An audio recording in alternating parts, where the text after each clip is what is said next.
Hello and hi, मैं हूँ RJ Shirali, RJ miss बकबक से आप मुझे जानते हैं। तो आज हम लोग करें ट्यूसडे टॉक शो और आज जो हमारी गेस्ट है she is founder of N advertising online advertising agency, packaging agency, जिसका नाम है स्वदीप और सिडनी का उनका होम टाउन है। उनके ऑफिसेस कहाँ कहाँ है ये सब हम उनसे मिलके ही जानेंगे। तो जल्दी जल्दी मेरे साथ कनेक्ट हो जाइए एंड सभी को अ वेरी हैप्पी 11, क्योंकि आज जिन्होंने दिवाली में पटाखे नहीं फोड़े थे आज वो लोग पटाखे फोड़ेंगे। और आज के दिन तुलसी जी का भी विवाह हुआ था शालिग्राम से, और शालिग्राम विष्णु जी का ही रूप है जैसे कि आपको मालूम है। और आज के दिन बहुत सारे दिए जलाए जाते हैं, एटलीस्ट 20-25 तो जलाए ही जाते हैं। तो जल्दी जल्दी कनेक्ट हो जाइए और सभी को बहुत बहुत शुभकामनाएं। हैप्पी 11 की सभी का 11 बहुत हैप्पी हो। और आज वैसे और भी नेशनल इंटरनेशनल डे है। आज है वर्ल्ड निमोनिया डे। क्या आपको मालूम है निमोनिया सबसे ज़्यादा न्यूबॉर्न बेबीज को होता है और ज़्यादा ठंड में रहने से, ज़्यादा मदर को बहुत ज़्यादा अंदरूनी कोल्ड होने से बच्चों को निमोनिया होता है। निमोनिया सबसे ज़्यादा बेबीज़ को और सबसे ज़्यादा यंग जो सीनियर सिटीजन्स होते हैं उनको होता है, क्योंकि जो ज़्यादा पानी के संपर्क में आता है उनको निमोनिया होता ही है। तो जो हमारी गेस्ट हैं, चलिए हम उनको जल्दी से रिक्वेस्ट भेज देते हैं। लेट्स सी कि हमारी जो आज की गेस्ट हैं वो अभी तक आई नहीं है। तो आप जल्दी जल्दी कनेक्ट हो जाइए और मुझे बताइए कि आपका दिवाली कैसी रही। भाई हम लोग 11 में क्या करते थे, तब तक हम लोग इस बात पर डिस्कशन करते हैं। तो हम लोग 11 के दिन पूजा पाठ तो करते ही थे, लेकिन दूसरे दिन हम लोग का जो मेन 11 का कहना चाहिए रिजल्ट है वो निकलता था, क्योंकि पापा लोग जो गन्ना होता है उसको तोड़ के हम लोग को दिया करते थे गन्ना चूसने के लिए। तो वही हमारे लिए 11, वही हमारे लिए दिवाली होती थी। और बहुत हम लोग जो प्रिपरेशन करते थे उसी को हम लोग 11 मानते थे, जैसे कि दिए जलाना, कृष्ण जी के या फिर विष्णु जी के पैर बनाना और बहुत अच्छे से तुलसी कोट को सजाना, ये सब हम लोगों को बहुत मज़ा आता था। वो कहते हैं कि अगर आप कोई भी पूजा मन से कर रहे हैं, फिर चाहे आप पूरी पूजा करें ना करें, वो ज़रूर फल देती है। तो बस हम लोग ऐसे ही करते थे। मेरी पूजा तो ऐसे ही होती थी कि कोई भी चीज़ खुशी से प्रिपरेशन करना, और बहुत ज़्यादा पूजा पाठ तो नहीं करती थी, बट हाँ 11 की तैयारी को ही मैं 11 समझती थी। और आप लोग भी ऐसा ही करें कि 11 की प्रिपरेशन हो, चाहे दिवाली हो चाहे होली हो, इनकी प्रिपरेशन ही आप इतनी अच्छी करें कि घर का माहौल इतना अच्छा रखें और इतनी अच्छी प्रिपरेशन करें कि वो करने में मज़ा आए। तो जल्दी जल्दी कनेक्ट हो जाइए। और 7 बजने वाले हैं और हमारे जो गेस्ट हैं वो अभी थोड़ी सी नेटवर्क इशू आ रहा है, बट नो वरी। तो जल्दी जल्दी कनेक्ट हो जाइए और हम लोग हमारे गेस्ट को भी जल्दी से कनेक्ट कर लेंगे।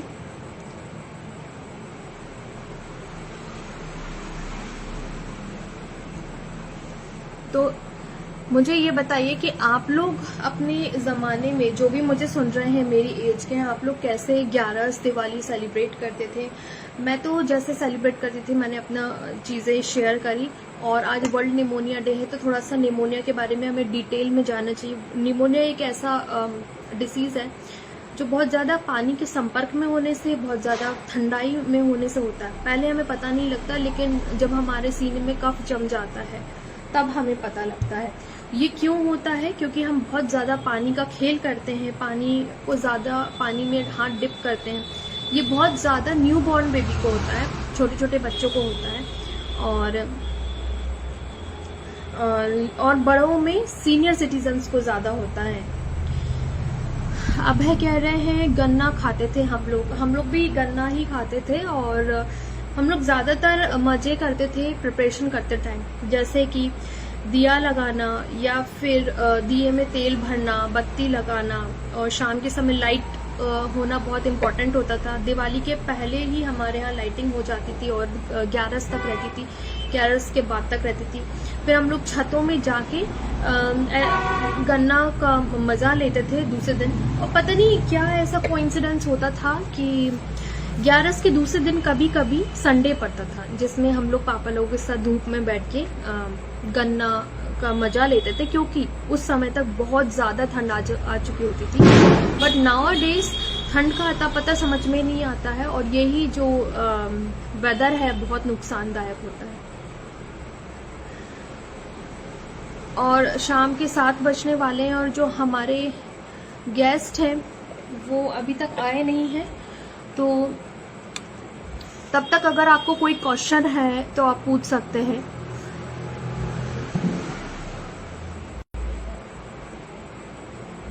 थोड़ा सा कनेक्शन का एरर आ रहा है, बट क्या आपको मेरी प्रॉपर आवाज सुनाई पड़ रही है? कुछ एरर तो नहीं आ रहा? आप मुझे मैसेज करके बता सकते हैं ताकि हमारे गेस्ट को कोई इश्यू ना हो।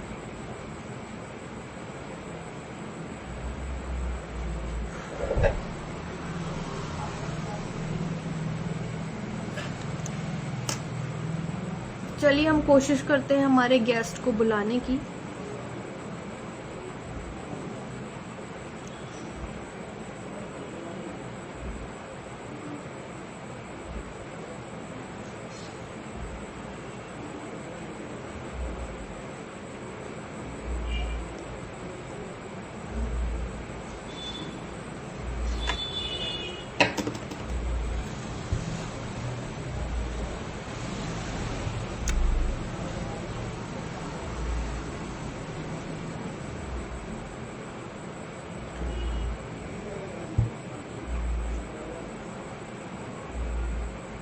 Okay, no error.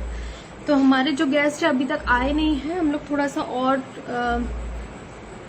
वेट करेंगे, और इसके बाद हम उनसे पर्सनली जाके बात करेंगे कि क्या इश्यू आ रहा है जो कनेक्ट नहीं हो पा रहे हैं।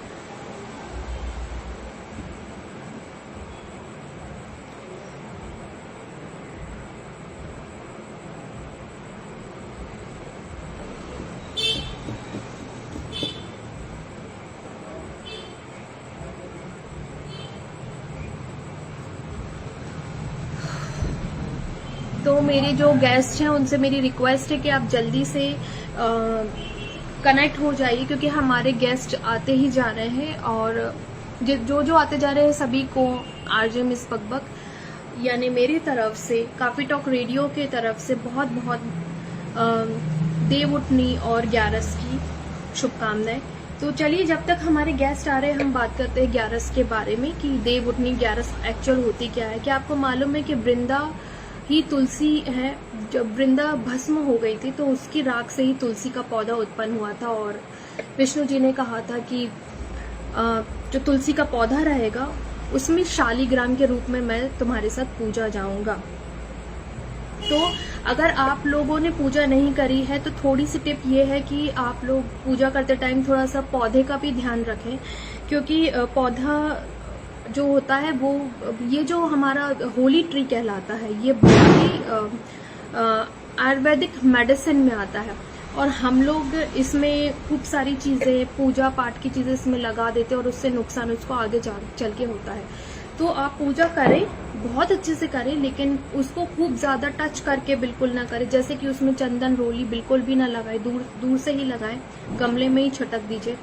उसके स्टेम्स में, ब्रांचेस में बिल्कुल भी लगाने की कोशिश ना करें। दूसरा, उसमें किसी भी प्रकार की चीजें फंसाने की कोशिश ना करें जिससे कि भार हो, और तुलसी का पौधे की जो डंठल है बहुत पतली होती है और वो टूट के गिर जाए। तो आप उसमें चूड़ी और बिंदी ये सब बिल्कुल भी मत फंसाए। हम पूजा कर रहे हैं, डेडिकेट कर रहे हैं उनको हर चीज, और ये हमारी माता रानी को पता है कि हम उन्हीं के लिए पूजा करें, तो उनपे बिल्कुल टच करके बिल्कुल भी पूजा ना करें, क्योंकि वो वैसे भी एक्सेप्टेबल नहीं होती है। और छोटी सी टिप ये है कि आज के दिन आप लोग 11 तुलसी लेके आप लोग चढ़ा सकते हैं कृष्ण जी को, और बहुत ज़रूरी है। ये बहुत अच्छी रेमेडी है, मैनिफेस्टेशन रेमेडी है। और आप लोग थोड़ा सा हल्दी भी लगा सकते हैं, पर आपको तुलसी जी पे बिल्कुल नहीं लगाना, उनको दिखा के आप वहीं छिटक दीजिए। छोटा सा दीपक जला सकते हैं, अपनी मैनिफेस्टेशन रख सकते हैं। जिसको जैसी पूजा बनती है आप बिल्कुल वैसे ही करें। बिल्कुल प्रेशराइज में होके पूजा ना करें, ना किसी को प्रेशर देके आप इसी तरीके से करें। मुझे बड़ा शौक है कृष्ण जी के छोटे छोटे पैर बनाने का, तो मैं हमेशा तुलसी कोट के सामने शुरू से ही अपनी मम्मी को पैर बनाते हुए देखती हूँ, और वो पैर बनाते हुए मैं पूजा रूम तक लेके जाती हूँ। तो क्या आप लोग भी वैसे ही कुछ करते हैं? अगर आप लोग करते हैं तो प्लीज मुझसे शेयर करिएगा, मैं वैसे ही करती हूँ। तो चलिए, शाम के 7:01 हो गए, इट्स टू लेट, और मैं कोशिश कर रही हूँ हमारे मेहमान को बुलाने की, तो स्टे ट्यून्ड, कहीं मत जाइएगा।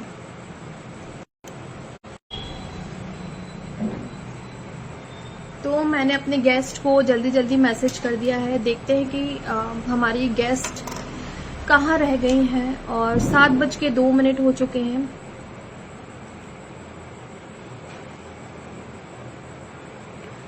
आप लोगों की क्या स्टोरी है ग्यारस की, आप लोग भी मुझसे शेयर करिए। और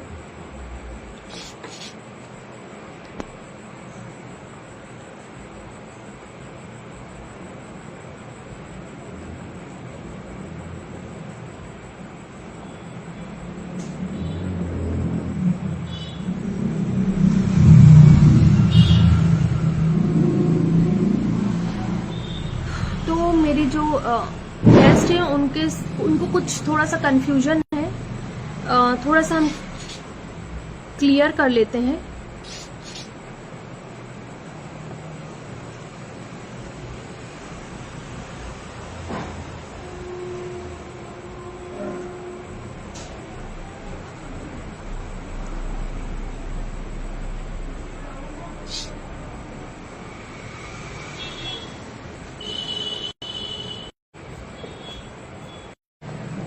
तो हमारी जो गेस्ट हैं वो आ चुकी हैं, और हम लोग उनको कोशिश कर रहे हैं जोड़ने की, due to some technical error.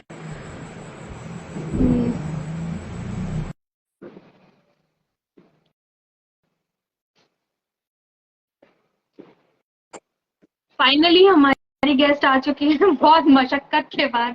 Welcome to my show. Hi, Shridhari. Very good evening to everyone. Very good evening, Shridhari. Thank you so much. Thank you so much. और कैसा लग रहा है आपको मेरे शो में आके? सबसे पहले तो आप ये बताओ। वो मैं एंड में बताऊंगी। ओके ओके, तो हैप्पी ग्यारस। आज 11 से आज बहुत अच्छे ओकेशन में हम लोग जुड़े हैं।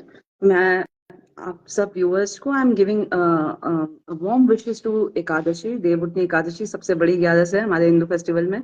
Also because I am a Sindhi, we also follow the legacy of Guru Nanak देव साहब जी, तो मैं गुरुपुरब की भी बधाइयां दूंगी एडवांस में सबको। अच्छा, थैंक यू सो मच। तो मैंने आपका इंट्रोडक्शन दे चुकी हूँ, क्योंकि आप उस वक्त लाइव नहीं थे, तो अब आप अपना इंट्रोडक्शन दे दीजिए जल्दी जल्दी। Introduction is very simple. I am doctor Swati Sewlani. मैं एक ऑनलाइन एड एजेंसी रन कर रही हूँ। I am also author of 2 books, 2 anthologies, जो मैंने कोलैबोरेटिव दूसरे पोएट्स के साथ लिखी है।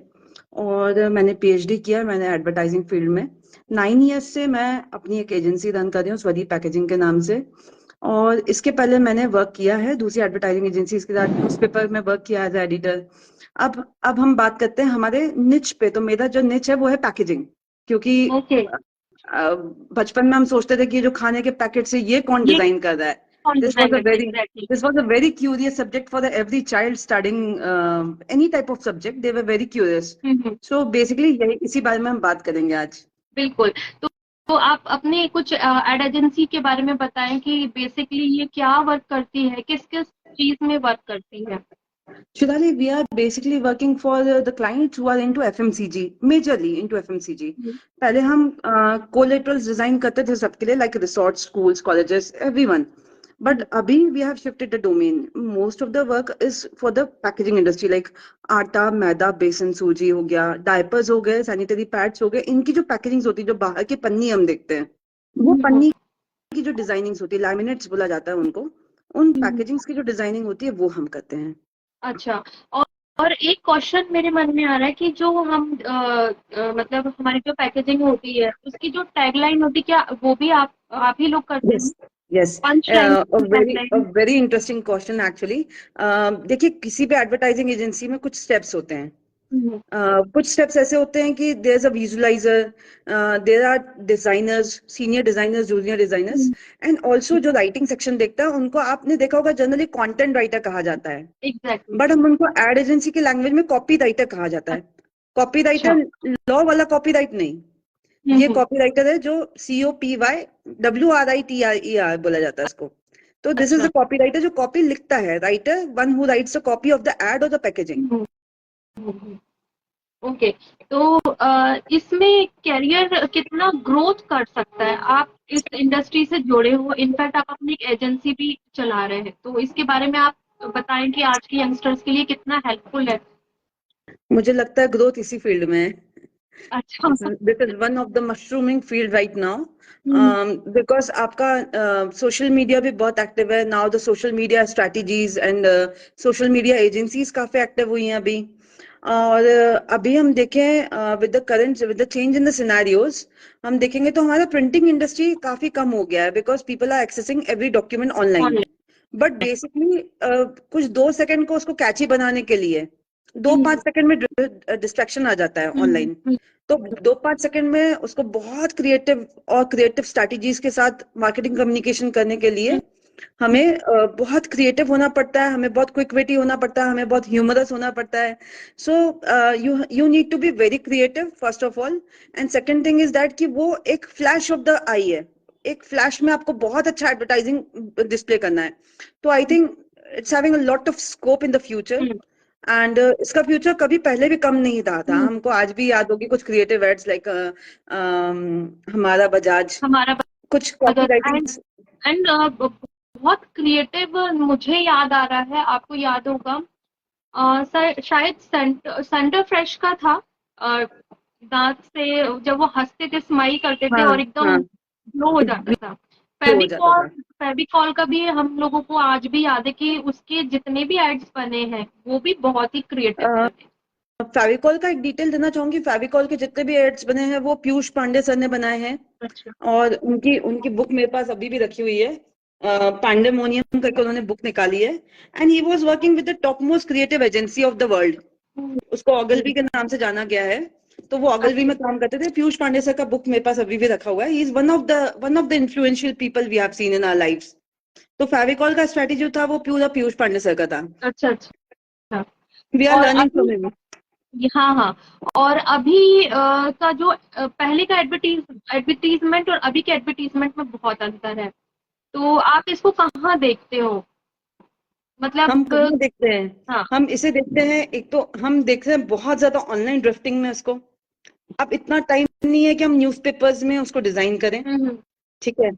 दूसरी चीज हम इसको देख रहे हैं कि now it's going to be more of AI generated. अभी हम लोग को जो इश्यूज, हम एडवर्टाइजिंग एजेंसीज में जो हम इश्यूज की बात कर रहे हैं, now the images are generated with the artificial intelligence. तो एग्जैक्टली। AI में क्या हो रहा है, we are just giving the command that I am giving a command that Shidali is having ice cream, but at the time you are not having ice cream. It can generate an image in a second by giving a command.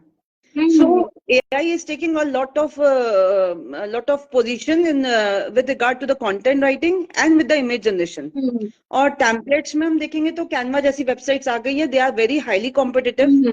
हमारा market खराब हो गया हाँ, है। कुछ भी चीज design करनी होती है तो कैनवा हमेशा वर्क रहता है। It's always recommended for students, college going people. It's always recommended for the people who are not having any advertising agency nearby them. But the artist is artist. The artist, exactly. the legacy of an artist can never be killed by AI. After all AI बनाने वाले भी इंसान ही हैं। तो मुझे ऐसा लगता है जो अच्छी लेगेसी है, जो बड़ी एजेंसीज हैं, जो बड़े FMCG चैनल्स हैं like Tata Sampann, we see a very very fine packaging range we have seen in 200-300 products of them. So ऐसे जो प्रोडक्ट्स हैं वो हमेशा बड़ी एजेंसीज ही बनाएंगी, और इनको AI को नहीं दे सकते हम। AI का एक ड्रॉबैक और भी है शिदाली, कि AI में अभी कॉपीराइट्स के रूल अपडेट नहीं हुए हैं। अगर एग्जैक्टली। मैं वही कमांड दे रही हूँ बट दुनिया में कोई और भी वही कमांड दे रहा है एआई को या चैट जीपीटी को, सो बेसिकली इस पे कॉपीराइट्स के रूल पे अभी कुछ भी अमेंडमेंट्स नहीं हुए हैं. So we are waiting for them, and I hope something will come out soon in the coming decade. बिल्कुल। अच्छा, ये जो आपने एजेंसी आपकी एजेंसी है, तो इसके लिए कोई कोर्सेज लगते हैं? हमें कुछ Yes. कोर्सेज करना होता है? Yes. मैंने I was a pass out of 2009 2011 batch. Hmm, I did my masters in mass communication.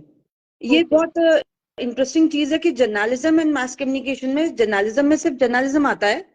Hmm, And when we talk about mass communication, it's having the film journalism, it's having the advertising, it's having the media law. So there are 8 to 10 type of major subjects which is covered in mass communication. तो आप जितने भी students, if they are listening to me, those who want to pursue this advertising can continue with the mass communication, masters in mass communication, graduation in mass communication, हम्म, या फिर आपको diploma courses मिलेंगे like social media marketing courses, hmm, certificate courses. Hmm, अभी bifurcation बहुत हो गए courses के, हाँ हाँ हाँ। क्योंकि हर हर सब्जेक्ट का पहले एक निच होता था, अभी 10 निच है.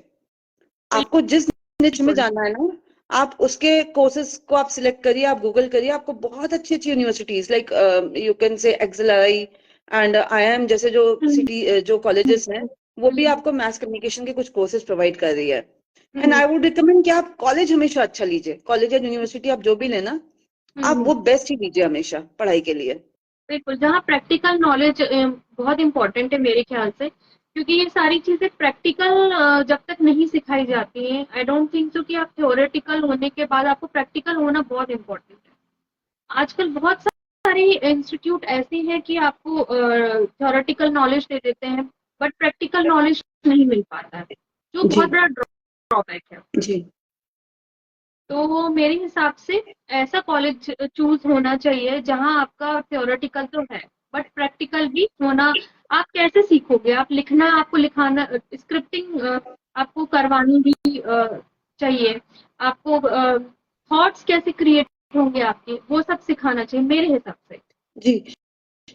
इस पे मेरा शिदाली एक पॉइंट मैं ऐड करना चाहूंगी. What I have been seeing in my career, in my journey of career, is that कि अपग्रेडेशंस इतने फास्ट हो रहे हैं, इतने फास्ट कि whatever you are learning from the college और the universities are not working after 5 years. Hmm, आपका like we started with the mass communication. एक एग्जांपल छोटा सा देती हूँ मैं. Hmm, I worked as a copy writer. हम्म, अब copy writers की वक्त नहीं रही क्योंकि अब चैट जीपीटी आ गया. अच्छे कॉपी राइटर्स की आज भी इम्पोर्टेंस है, हाँ हाँ। ठीक है. डिजाइनर्स का लेवल ऑफ वर्किंग कम हो गया बिकॉज अगेन एआई आ गया. Now it has become a very challenging field कि अब क्या. अब तो क्या? अब जितने भी ग्राफिक डिजाइनर्स थे, जितने भी विजुअलाइजर्स थे, they started with illustration course, exactly. है ना. They became Illustrator of human body, they became Illustrator of food industry. And जितने भी डिजाइनर्स थे उनका जो क्रिएटिव आई है वो फूड फोटोग्राफर बन गए, फूड फोटोग्राफर बन गया। वो फूड स्टाइलिस्ट बन गए. हाँ हाँ हाँ। बट अभी food photography and food styling के बिजनेस में भी हमने देखा कि AI is empowering itself. A Empowering. lot of a lot of jobs are in risk right now. So next 5 years में हमको क्या होगा हमें नहीं पता है. We have seen a Exactly. lot of shortcomings like COVID, GST, demonetization. हम्म, यहाँ पे हमारा प्रिंटिंग किल हुआ. कोविड में हमारा पूरा ऑफलाइन से हम ऑनलाइन आ गए. हम्म, और हमने देखा कि the human are not ready to meet each other. Hmm, तो एडवर्टाइजिंग के स्किल्स चेंज हो गए, कम्युनिकेशन लैंग्वेज चेंज हो गई, कॉपी राइटिंग के स्किल्स चेंज हो गए. तो Exactly. The education is like this कि आपका वो 5 years का प्लान है. हम्म, इसके आगे again you have to explore कि आप मार्केट में क्या चल रहा है, हमें ड्रिफ्ट कहाँ करना है. मेरे हिसाब से तो आप जो कह रहे हो वो बहुत बिल्कुल बहुत सही बात करी हो, पॉइंट वाली बात करी है। मुझे तो ऐसा लगता है कि आप 1 महीने बाद मार्केटिंग में निकल के देखोगे तो आपको कुछ नया दिखेगा, something is new. Exactly. Exactly. मतलब आप कुछ कर रहे हो, एकदम से आपको पता चलेगा अरे ये भी चीज है। शिदाली एक एग्जांपल मेरे सामने और आया है इसमें. मैं we have heard about ad agencies. I am running an ad agency since 9 years. I am running an online ad agency. But ad agency हम बोलते किसको हैं? Hmm, basically there are 2 type of agencies. एक agency वो जो पहले newspaper को add पहुंचाती थी और एक bits and bits of commission commission रखती थी. हम्म, बट क्यों? क्योंकि वो एजेंसी सब न्यूज़पेपर्स को ऐड पहुंचाती थी, तो वो क्या हुआ, वो एक्सटिंक्ट होने लगी। हाँ हाँ। हाँ, अभी कहीं कहीं पे आपको एक्टिव मिलेगी, हर कहीं एक्टिव नहीं मिलेगी वो आपको। अब क्या हुआ, न्यूज़पेपर ने अपना एक मार्केटिंग डिपार्टमेंट निकाला, अपना एक एड एजेंसी डिपार्टमेंट निकाला, और अपनी कलेक्शन खुद करने लगे वो एड्स की। तो वो वाली एड एजेंसी का कॉन्सेप्ट किल हो गया। हाँ हाँ। अब कौन सी एड एजेंसीज है? वो एड एजेंसीज जो न्यूज़पेपर के एड्स डिजाइन करती है विद द प्रोफेशनल्स। आप लाइक आप देखो टैगेड आपको एड्स कहाँ डाल। डालना है, ये आपकी जिम्मेदारी है, ये क्लाइंट का प्रोटोकॉल है। ये ball is in the court of client कि वो कहाँ ऐड डाल रहा है। एग्जैक्टली। ऐसा हो गया है। तो there is lot of differences we can see. जो हम 10 साल पहले काम करते थे, हम एड एजेंसीज के साथ काम करते थे, न्यूज़पेपर एड्स के लिए काम करते थे, but at the same time अब हम सोशल मीडिया पे ज्यादा काम कर रहे हैं। ज्यादा काम करते हमारी पैकेजिंग्स बोरोलीन और पार्ले जी जैसे लेजेंडरी पैकेजिंग्स होती थी पहले, और वो हैं। 50-60 ईयर्स से चल रही आ रही हैं, चली आ रही हैं, ऐसी कुछ पैकेजिंग्स है मार्केट में। बट अभी जो पैकेजिंग ट्रेंड हमने देखा है, we are seeing that every day there's a lot of competition with respect to FMCG. आप हार्पिक का ब्रांड ले लीजिए, आपको 10 टाइप के हार्पिक के ब्रांड्स दिख जाएंगे न डीप ब्लू कलर। आप ऑयल के ब्रांड्स ले लीजिए, आप आटा के ब्रांड्स ले लीजिए। So basically the design is getting upgraded in 6 to 7 years in an average. Exactly. मैंने जो देखा मेरे क्लाइंट्स के साथ, they are changing packaging and a few layouts within 5 years, within 10 years. So this is also a risk to the market कि designings के हम copy writings करवा रहे हैं, कॉपीराइट्स करवा रहे हैं, लीगल ट्रेडमार्क्स ले रहे हैं, and there is a paradigm shift in the market. बहुत बड़ा शिफ्ट है जो हम देख रहे हैं रोज, एंड हमको बहुत फास्ट चेंजिंग बनना पड़ रहा है with the respect of creativity and designing. ऐसा हो रहा है। बिल्कुल। तो आप एक एजेंसी चला रहे हैं, तो आज के जो हमारे स्टूडेंट्स आपको देख रहे हैं, हमारे लिसनर्स जो आपको सुन रहे हैं, तो आप उनको क्या एडवाइस देंगे कि एक अच्छे एडवर्टाइजर जो रहता है, वो या एजेंसी चलाता है, उसके अंदर क्या क्वालिटीज होनी चाहिए? First of all they have to be very creative. मुझे पहला जब टास्क मिला गया था तो मुझसे 1000 पंचलाइन लिखवाई गई थी एक प्रोडक्ट के लिए। Okay. तो आपको 1000 आइडियाज भी आने चाहिए, उसमें से एक पिक होगा। तो आपको इतना इतना लेबोरियस एंड इतना डेडिकेटेड रहना है कि आप उस क्रिएटिविटी का नर्व ला सके अपने अंदर। And it doesn't come with the practice, it comes with the reading, it comes with lot of watching world cinema. मैं हॉलीवुड की बात नहीं कर रही हूँ, मैं वर्ल्ड सिनेमा की बात कर रही हूँ। जो फाइन मूवीज है, हमको वो देखना है। we have to get introduced to the new cultures in the world. We have to read a lot of articles in newspapers. We have to explore a lot of traveling and tourism industry. So basically exploration is a way to the creativity. बिल्कुल। तो ये तो हमारा subject पे topic पे बात हो गई। अब हम लोग थोड़ा सा थोड़ा सा क्रिएटिव बात कर लेते हैं, हम कह सकते हैं फनी पे हम आते हैं। तो आप ये बताएं कि अगर आपको कोई सुनसान सी जगह पे छोड़ दिया जाए या कोई आइलैंड पे छोड़ दिया जाए, तो आप क्या लेके जाना पसंद करेंगी? I would like to carry यहाँ my आपको ह्यूमर यूज करना है। एक कप चाय और डायरी. लेकिन एक कप चाय और डायरी। हाँ. ओके। और आप घर से जब बाहर निकलते हैं कहीं भी, जी. तो आप सबसे दी मोस्ट इम्पोर्टेंट चीज क्या लेके निकलते हैं जिसके बिना आप मतलब निकल ही नहीं? सबके साथ है phone. But Okay. most of the time, I think it's a piece of a cloth or a tissue. Sometimes it's mobile. At times, मेरी जो favorite चीज है वो है pen. I never go without pen. Okay, ये बहुत अच्छा भी आपने बताया है कि पेन एक ऐसी चीज है कि हमको एक मतलब हमको रखना ही चाहिए, चाहे वो किसी भी मोमेंट में हमें उसको यूज करना पड़ जाए। कभी कभी हमें बोरो करना पड़ जाता है कि यार पेन दे दो।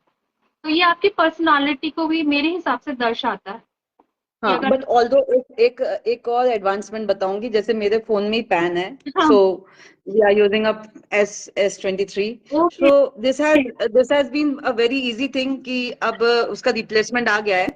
स्टिल एक और चीज है connectivity of pen with me is because I started my journey as a copy writer, and today also I'm having my own agency, but I'm working as a copywriter in it. बिल्कुल। तो आपकी कोई favourite punch line है जो आपने ही मतलब उसको establish की है या आपने ओरिजिन की है, या आपकी कोई हाँ, तो favourite purpose like? recently we have worked with 100 plus products and we have worked with 300 plus clients. So इतना तो याद नहीं रहता खुद लिखने के बाद भी. But हाँ हाँ, हाँ। we recently made a packaging called as Sadal Chai. So hmm. we gave a punchline that आपकी सुबह को बनाए Sadal. Last week अच्छा, only we made this packaging.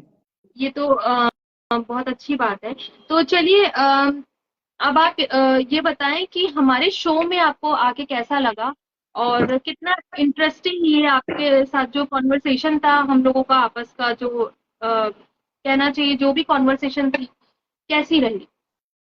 पहले तो मैं सबको बता दूं, you are my childhood friend.